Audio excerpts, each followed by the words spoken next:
তুমি জাল্লে জালালু, আল্লাহু আল্লাহু তুমি জাল্লে জালালু, শেষ করা তো যায় না গে তোমার গুণগান, বলুন আল্লাহু আল্লাহু।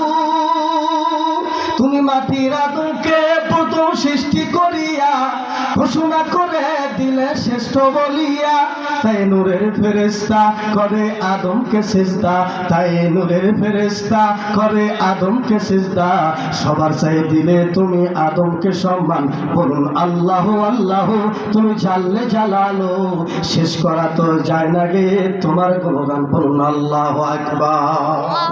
ফেরেশতারা কোনো চিন্তা করলো না, নির্বিদায় ফেরেশতারা আদমকে সিজদা করলো, ইল্লা ইবলিস। কে সিজদা করলো না? একমাত্র ইবলিস। ইবলিস সিজদা করলো না, সবাই সিজদা করলো। আল্লাহ তাআলা ইবলিসকে বলল, ইবলিস রে তুমি কেন সিজদা করলো না?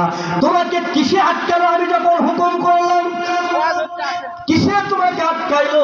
তখন সে বলল, খলাকতাহু মিন নার ওয়া খলাকতাহু মিন তিন।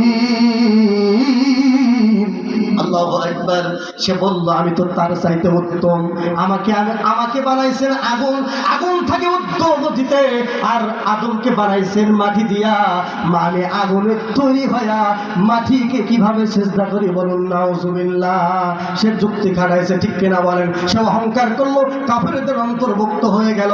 এখন দুনিয়াতে আপনি মিলায় দেখেন, কিছু মানুষ আছে এরকম যুক্তি দেয়, ঠিক কিনা বলেন? এটা মারি না, এটা মারি না, ইসলামী এইটা কেন, ওইটা কেন।